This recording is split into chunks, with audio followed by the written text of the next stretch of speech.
success, and failure are generally slow processes. Either slowly building things up or gradually tearing them down. And that's why I say you've got to pay attention. You have to watch. You have to watch every single second. Because those seconds, they turn into minutes. And minutes turn into hours, and hours turn into days. There are times when you wake up and you feel like you're an empty. You're just not motivated. You just don't feel like you have it today. Maybe you should skip the gym. Maybe you should just call it a day. Maybe you should throw in the towel. Maybe you should give up. But the fact that there's a maybe there lets you know that you shouldn't. You see, maybe means there's a choice. That even though I may feel empty, it's a feeling, and there are facts. And the fact is that feelings don't last. Facts do. We don't make hopeless pleas. A lot of us, we make hopeless pleas, like we pray with hopelessness. It's insecure hope. It's hope that doesn't really tie into belief. We make confidence statements. We don't say it can get better, we say it will get better. If you really embrace everything you're going through and realizing it doesn't define you, realizing that there's always a new day, a new beginning, realizing that the tide always changes, realizing that things will change, no storm lasts forever, it will get better in your life.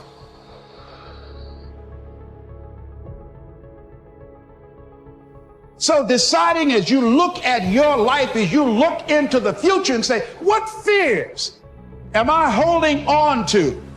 What fears that I'm allowing to imprison me, that's keeping me from breaking out, that's keeping me from living up to my true potential, that's keeping me from really being happy, that's keeping me from having a sense of adventure and excitement in my life? What's keeping me from controlling my destiny? And so, that second that just went by, that counted. And so did that second. And so did that one. And in those precious seconds, you were either building or you were decaying. You were either gaining ground or you were losing ground in that second. And in every second. Every second counts. So make every second count. On an individual level, I believe you have to see it as a gift for yourself. You have to see it as a superpower. Because when your story is written, and I'm confident it will be written, it'll be a great story. And chapter 2 and 3 will include a bunch of disadvantages, a bunch of hardships you have to overcome. In fact, chapter 4, 5, and 6 will be hardship too. But really, I think overcoming hardship is kind of the fun part in life. If you can put in the faith, if you can just trust in yourself, the opportunities and the doors that are open for you, no man will be able to close. Because you constructed that house yourself with your own hands. You put together things with hard work and discipline that no one else saw. You did it at night when no one was watching. You did it when you doubted, but you kept going because feelings are not facts. And the fact is that if you keep going, you will make progress. Every step that you take is one step closer to your goal, to your destiny, to the person you can be and will be. People wonder, well, what's the meaning of life? Like, what's it all about? What justifies the suffering and the misery and all of that? It's like, well, that's what justifies it.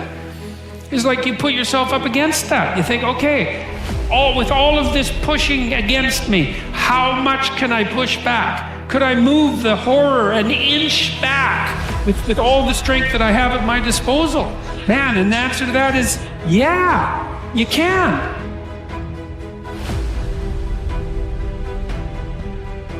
One of the things limiting you from your income, your impact, a world-class life. You care too much about what people think about you. Everyone has an opinion.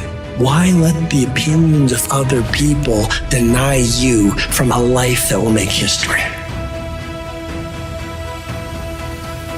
The path of fire and adversity, the path of blood and sweat and suffering, the war path is the interminable path of discipline, which is why it leads to freedom.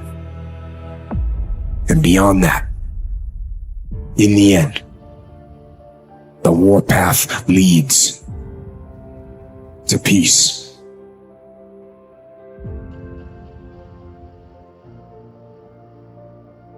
Can't get up in the morning, I'm going to tell you why. Because they can predict the feeling of everything that's going to happen in their life. And their body's resigned to the familiar. It says, oh, another mundane day. But remember when you were a kid and you were going on a field trip?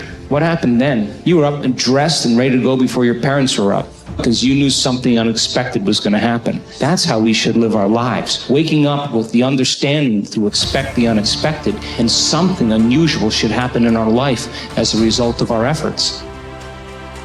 When you begin to look at your life, you can decide to use fear as a blocker, or you can decide to use it as building blocks. You go forth in a spirit and a knowing that there's a way that you can begin to handle this. There's a way out here somewhere. There's a solution.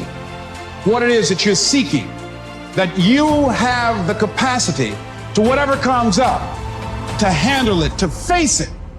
And rather than feeling powerless, you begin to feel powerful. If you can keep your head when all about you are losing theirs and blaming it on you, if you can trust yourself when all men doubt you, but make allowance for their doubting too, if you can wait and not be tired by waiting, or being lied about, don't deal in lies, or being hated, don't give way to hating, and yet don't look too good nor talk too wise. If you can dream and not make dreams your master, if you can think and not make thoughts your aim, if you can meet with triumph and disaster and treat those two imposters just the same.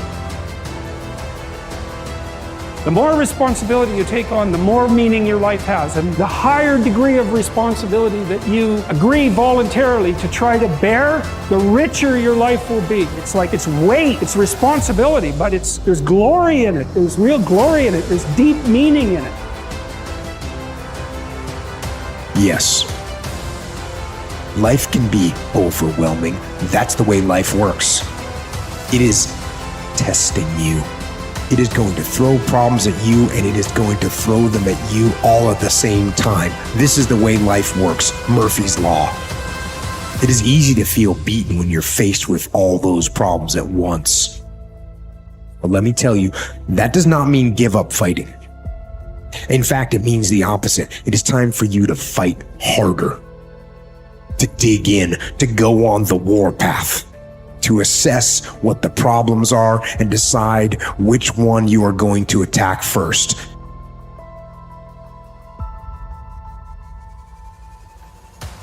This is my question to you.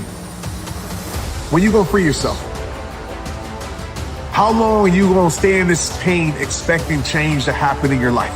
How long are you gonna stay in this situation expecting things to change in your life? You've been here for the last year, the last 5 years, the last decade, staying in the same mess, accepting the same mess, and wondering why you're stressed, wondering why you're not happy, wondering why you're not fulfilled, wondering why you're not experiencing the life that you deserve to experience. When you gonna free yourself from the pain? It won't be easy. In fact, it will be hard. Life is hard. That's what life is.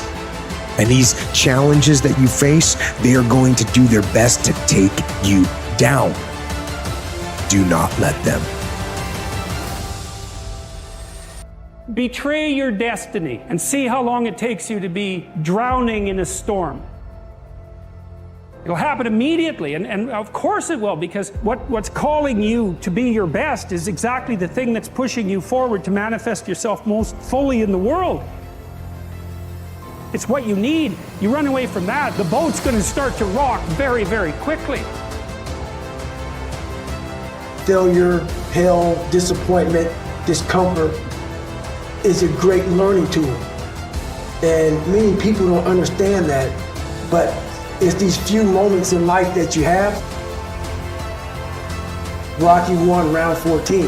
That 2-minute and 13-second clip of Rocky getting up when Apollo knocked him down. That one clip, when I was going through a very bad time in my life, I saw what I wanted to be. It is simple. Ignore and outperform. Yes, while you're over there watching me and talking about me, I'm working. I'm working hard. I'm taking things to the next level. I'll keep focusing on what I can do right. And when you finally look around at where you are and where I am, you will realize you have nothing to talk smack about, because you will lose and I will win. It's not lonely at the top. That's just something losers say to excuse themselves from doing the work that is necessary to actually become who it is they want to become. Because everybody has this little version of themselves in their heart. They know they're supposed to become. They know what it's supposed to be. They can feel it, they can see it. They know they're supposed to be this bad mother that exists inside of them, but they do not have the courage to even say, this is what I want to become. And if you don't have the balls to say, this is what I want, you sure as don't have the inner grit, fortitude, tenacity to go out and create it. So what? That's what you have to think about. So what that people looked over you? That's what you have to remember. So what that they didn't see value in you? That's what you have to believe. So what? So what? They said it. You are more than what people have said.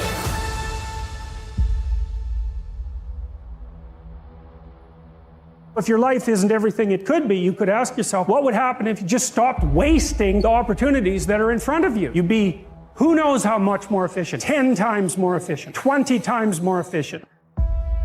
You have no idea how efficient people get. It's off the charts. If we all got our act together collectively and stopped making things worse, because that's another thing people do all the time. Not only do they not do what they should to make things better, they actively attempt to make things worse because they're spiteful or resentful or arrogant or deceit, all of those things all bundled together in an absolutely pathological package. If people stop really trying just to make things worse, we have no idea how much better they would get just because of that. Outwork and outperform every last one of them.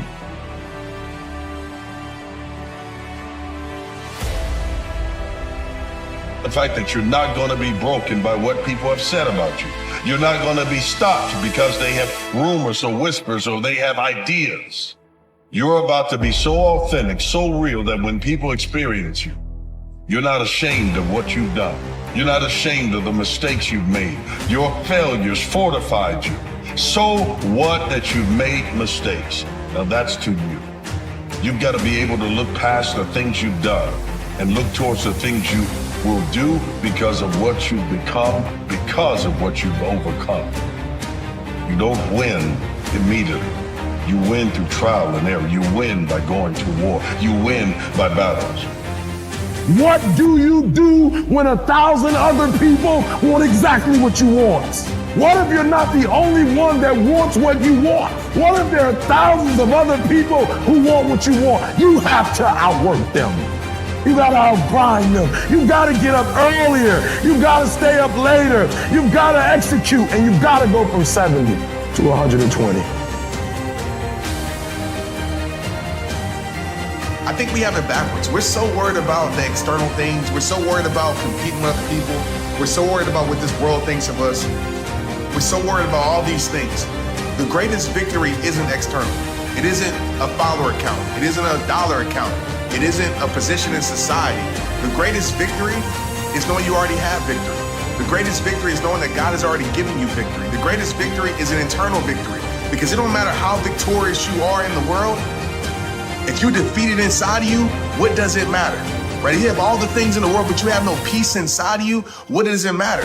Right? If you're pleasing everybody else, but you're unhappy, what does it matter? So I want to just say that off top. Make sure you're working on your internal self, because that's the thing that truly matters at the end of the day. So I want to say that. Get away from these people that's in your life that ain't doing nothing. Get away from people in your life that's hating. Get away from your family members that ain't ever followed their dreams. Get away from them.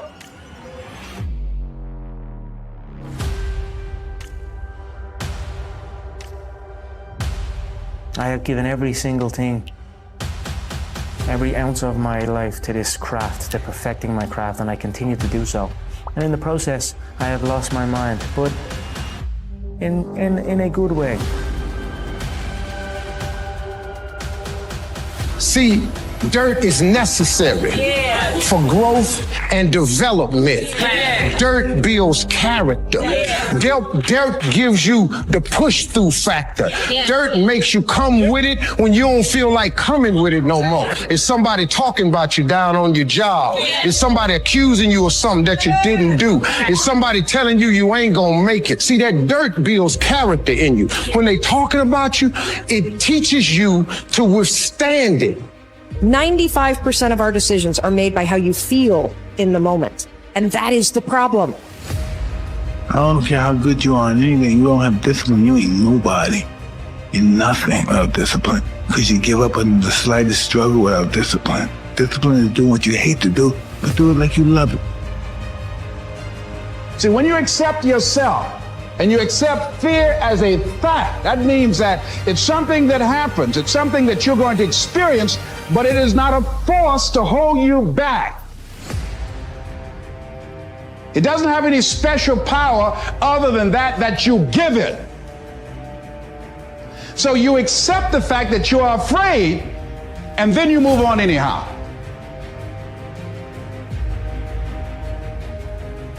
Do you remember who you were before the world told you who you should be? Right? Like courage. Do you remember who you were before the world told you who you should be? And so anytime you got to be courageous, let's look at it from the standpoint of dreams, goals, and aspirations. You got your dream, your goal, and your aspiration, and then you got reality. And oftentimes reality doesn't reflect the goal, the dream, and the aspiration. And so when you think courage, like being courageous and following your heart because it somehow knows what you want to do, it's almost like when you feel something that you should do, and for some strange reason, like your mind or your spirit tells you, nah, I don't want to do it because it takes you outside of your comfort zone, but you know you should do it, you can feel it, and then you go against it. Happiness as an aim is shallow and weak. It cannot withstand suffering. Obviously, because when you're suffering, you're not happy. And if the purpose of life is to be happy, then when you're suffering, your life has no meaning. And first of all, don't aim at being happy, because that's just not going to work, especially when the storms come, and forget about that. And there's going to be times in your life where you're suffering so much you can't believe it. And so you're going to need something a hell of a lot more robust than happiness to get you through that. And then you might say, well, what's more robust than happiness? Or maybe even what's more robust than pain? How about adventure? How about we go out and sail the uncharted seas? The first way to get focus is to find purpose. The way to find purpose is you must identify what it is that you have to be purposeful in. Right when you are struggling with what to do, who you are, what's your next move, you are in an identity crisis. You are struggling with just who you are. See, you have not discovered who you are.